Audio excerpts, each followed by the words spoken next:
बनाना चाहता है तो ये फिर पाकिस्तान की भूल है कि हमारे पास खाने को पैसे नहीं है और हम इतने बड़े इंडिया से अपने बच्चों को मरवाने के लिए भेज देते हैं, तो ये ज्यादती है। आप दाऊद इब्राहिम को रख के बैठे हुए हो, आप इंडिया के वो खालिस्तान के जो जितने लीडर हैं उनको रख के बैठे हुए हो, आप क्या नेक नियत की बात करेंगे? मुझे एक तो पाकिस्तानी दुश्मन बता दें जिसको इंडिया ने पनाह दी हो। जिस फौजियों को हम खिला पिला के हट्टा किट्टा कर रहे हैं ना, उनको जाके लड़ना चाहिए। जाए फिर जंग करें ना भाई, क्यों 72 साल से हमारा पेट काट के हम आपको पाल रहे हैं, तो आप इन मुजाहिदीन को क्यों भेज रहे हैं?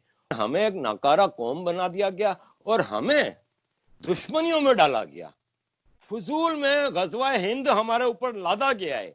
इंडिया के पास सिर्फ एक चीज ऐसी है जो पाकिस्तान के पास नहीं है, वो है एक professional army subservient to the constitution and political power, जो धंधा नहीं करती।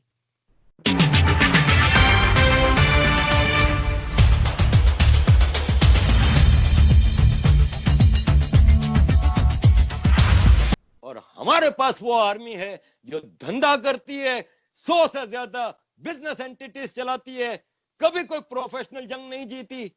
अपनी आवाम पे जितने इन्होंने जेनोसाइड किए हैं, चाहे वो बंगाली हो, बलोच हो, पख्तून हो, मुहाजिर हो, सिंधी हो, सबको मारा है इन्होंने। इन पार्ट ऑफ कश्मीर में जो इंडिया का हाथ में है, जम्मू कश्मीर लद्दाख, वहां पे 6 एयरपोर्ट हैं।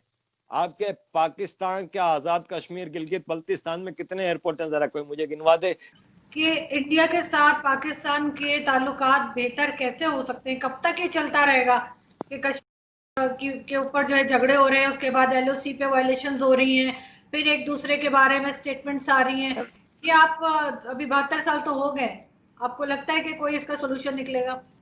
और करंट गवर्नमेंट को आप कैसे देखते हैं? अच्छा देखें, पाकिस्तान के मिलिट्री बजट को हमें नजर में रखना होगा। अगर इतनी बड़ी रियासत है, 22 करोड़ के रेवेन्यू का कंट्री है, अगर करप्शन और मिलिट्री बजट को आप हटा देना तो हम इंग्लैंड और फ्रांस से अमीर मुल्क हैं। हम बहुत बड़े इकोनॉमिक पावर है, हमारी एग्रीकल्चर को आप देखें, हमारी प्रोडक्शन, लेकिन हमें एक नाकारा कौम बना दिया गया और हमें दुश्मनियों में डाला गया। फजूल में हिंद हमारे ऊपर लादा गया है। जियाउल हक ने आपका सिलेबस चेंज करके नसीम हिजाजी की किताब की थप्पियां रख दी आपके सर पे कि आप मोहम्मद बिन कासिम और सबको वो हीरो मानो और इसको दुश्मन मानो। ये कौन है? ये इंडिया है जो कि हमारे माँ बाप का देश था। मेरे माँ बाप दोनों उधर पैदा हुए थे और आज से 100 साल पहले केपी का एरिया भी इंडिया था, पंजाब सिंध बलूचिस्तान का थोड़ा एरिया इंडिया था, काफी ये सब इंडियन थे। हमें क्यों अपने अजदाद से नफरत सिखाई जाती है? मुझे कहते हैं तुम ये क्यों नहीं कहते कि मेरे वो अजदाद गलत थे जो हिंदू थे, क्योंकि हम भी 200-300-400 साल पहले मुसलमान हुए। तो मैं कहता हूं, मैं क्यों कहूं भाई, मैं क्यों उनको गलत कहूं? मैं तो अपने अजदाद पे फख्र करता हूं। तो मैंने कहा ना भाई ना, ये मेरे से नहीं होगा, ना मैं हिंदू से नफरत करूंगा, ना मैं इंडिया से नफरत करूंगा। तो आप इंडिया से दोस्ती ताल्लुकात उस वक्त अच्छे कर सकते हैं जब आप अपने बच्चों को ये पढ़ाना बंद कर देंगे कि इंडिया आपका दुश्मन है। आप दोस्ती का हाथ बढ़ा के तो देखें। देखें, पाकिस्तान में हमने एक कुलभूषण यादव को पकड़ा है, लेकिन हमने किसी भी केस में, जितने भी पाकिस्तान में वाकयात हुए हैं, किसी एक केस में हमने ताने बाने ऐसे जोड़ के दिए हैं कि इंडिया इसमें इन्वॉल्व है। जैसे कि इंडिया ने ये जो 26/11 को कनेक्ट करके बता दिया, जिसमें आपके पाकिस्तान के आईएसआई के चीफ की किताब मौजूद है, जिसमें वो कह रहे हैं कि Kasab was Pakistani Jhelum and some of our officers were involve. ये किताब में मौजूद है। तो देखें, कहने का मतलब ये है कि हम ये चीजें करके किसको फायदा पहुंचा रहे हैं। आ जाते हैं बुनियादी इशू पे, जिसको इशू बनाया गया है कश्मीर पे। आप सिंपल सा मैं कहता हूं कि यूएन का रेजोल्यूशन जिसको दोनों पाकिस्तान और इंडिया ने एक्सेप्ट किया है, उसको इंप्लीमेंट कर दें, खत्म बात। क्या है वो रेजोल्यूशन? एक रोड मैप दिया है। यूएन ने कहा कि it's a disputed territory. Disputed territory है, कौन डिसाइड करेगा कि ये किसके साथ जाएगा? यूएन ने कहा एक प्लेबिसाइट होगा, एक आवाम की राय ली जाएगी, पूरी रियासत जम्मू कश्मीर गिलगित बल्तिस्तान लद्दाख के लोगों से पूछा जाए कि आप किसके साथ जाना चाहते हैं, पाकिस्तान के साथ, इंडिया के साथ। 2 चॉइस दी हैं। ये यूएन का रिजोल्यूशन है। अब रोड मैप है। रोड मैप में कहा गया है कि पाकिस्तान अपनी सारी फोर्सेस पूरी रियासत जम्मू कश्मीर से निकाल दे, पूरी फोर्सेस, और फिर इंडिया अपनी आधी फोर्सेस निकाले, आधी, और बाकी इंडिया की आधी फोर्सेस हैं वो पूरी रियासत जम्मू कश्मीर में प्लेबिसाइट कराएं कि भाई आप किसके साथ जाना चाह रहे हैं। क्या पाकिस्तान करेगा कभी ऐसा? आजाद गिलगित बल्तिस्तान से अपनी फौजों को निकालेगा? कभी कभी भी नहीं निकालेगा। इशू सोल्व नहीं कर सकते। इशू सोल्व हो गया तो जनरल बाजवा कौम को कैसे बताएंगे कि हमें इतनी बड़ी आर्मी की जरूरत है और इतना बड़ा दुश्मन बैठा हुआ है? फिर दुश्मनी खत्म तो हमें इतनी बड़ी आर्मी की जरूरत नहीं, हम एक डेवलपिंग नेशन बन जाएंगे। हमारा सारा बजट हमारे सोशल और प्रोडक्टिव और इंफ्रास्ट्रक्चरल डेवलपमेंट पे लगेगा, लेकिन नहीं, हम इंडिया को दुश्मन बना के रखेंगे ताकि ये मोदी, हिंदुत्व, ये सब हमारे दुश्मन हैं। ये जब तक जिंदा हैं ये, तब तक हमारी आर्मी जिंदा है, वरना we don't need this army. जी अच्छा, एक बात सर ने की, ये मिलिट्री के हवाले से, पाकिस्तान की मिलिट्री तकरीबन 7 लाख फौज है, 1200 अरब रुपए हमारा लास्ट ईयर का बजट था, उसको मतलब उसमें कोई इंक्रीज डिक्रीज नहीं हुआ। पर मैं आपको बता रहा हूं, डॉलर की वजह, सर डॉलर की वजह से थोड़ा सा उसमें फ्लक्चुएट हुआ था, बिल्कुल सही।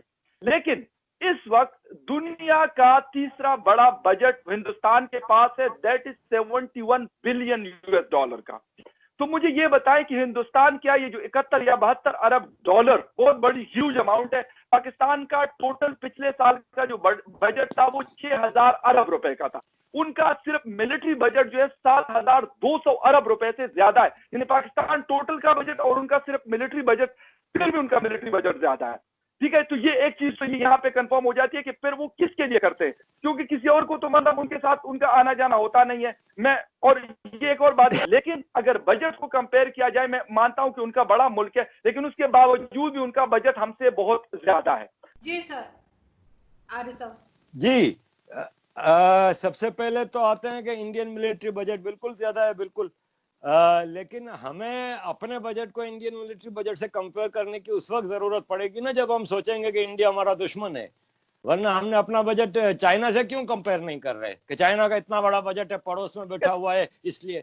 देखिए मसला ये है कि इंडिया का बजट चाइना के लिए है, चाइना का इंडिया से एक बहुत बड़ा मसला चल रहा है, एक बहुत बड़ी लॉन्ग बॉर्डर है जो इनकी ऊपर जो स्टेट्स है नॉर्थ ईस्टर्न, वहां पे इस वक्त भी स्टैंड ऑफ है, और लद्दाख के करीब तो इंडिया आर्मी और चाइना की आर्मी आमने सामने खड़ी है।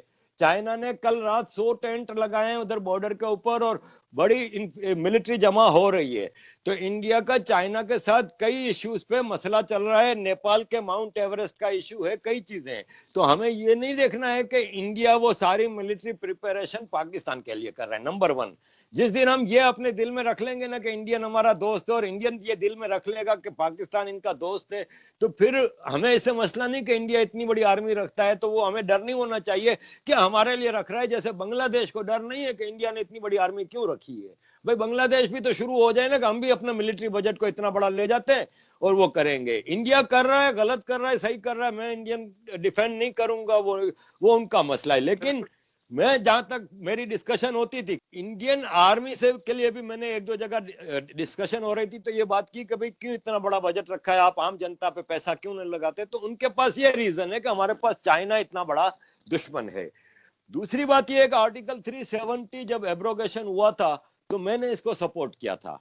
अब आप कहेंगे कि मैं कैसे सपोर्ट करता हूं, तो मैं ऐसे सपोर्ट करता हूं कि यूएन का रेजोल्यूशन है, वो इंडिया इतने अरसे से कह रहा है कि इंप्लीमेंट करें, नहीं कर रहा ना भाई। 70 साल गुजर गए तो अब इंडिया ने कहा कि उस कश्मीर में हमें डेवलपमेंट भी करनी है, उन्होंने एब्रोगेशन कर लिया। अब वहां पे अंबानी साहब भी इन्वेस्टमेंट कर रहे हैं, बड़े बड़े नेटवर्क आ रहे हैं इन्वेस्टमेंट के लिए। इसका ये कहीं मतलब नहीं होता कि डेमोग्राफी चेंज होगी। अगर अंबानी साहब वहां पे रिजॉर्ट्स का वो पूरा लगाएंगे तो एम्प्लॉय सारे लोकल होंगे, तो इससे डेमोग्राफी चेंज नहीं होती, हाँ इकोनॉमी बेहतर होती है।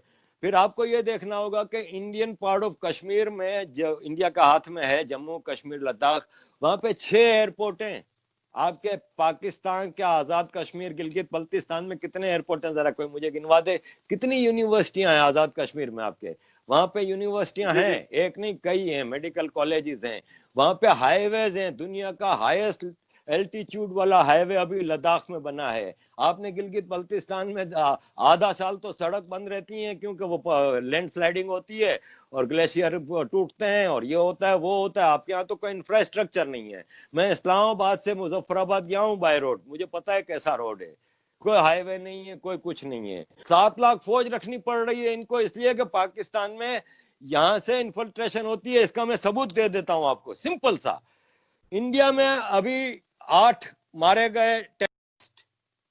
पाकिस्तान में इस्लामाबाद में खड़े होकर सलाउद्दीन तकरीर कर रहा है, वीडियो चाहिए तो आपको भेज देता हूं, जिसमें कह रहा है कि हमारे 8 ने शहादत हासिल की है, दुश्मनों ने इनको उधर मार दिया।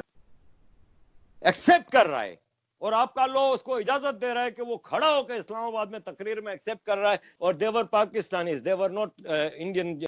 वो इधर से गए थे पीओके में, पीओके से पाकिस्तानी पासपोर्ट होल्डर थे वो।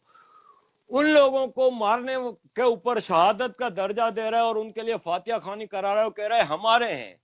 किस लोग के तहत तुम पाकिस्तान में घूम रहे हो? आप दाऊद इब्राहिम को रख के बैठे हुए हो, आप इंडिया के वो खालिस्तान के जो जितने लीडर हैं उनको रख के बैठे हुए हो। आप क्या नेक नियत की बात करेंगे? मुझे एक तो पाकिस्तानी दुश्मन बता दें जिसको इंडिया ने पनाह दी हो। बरामदा बुगटी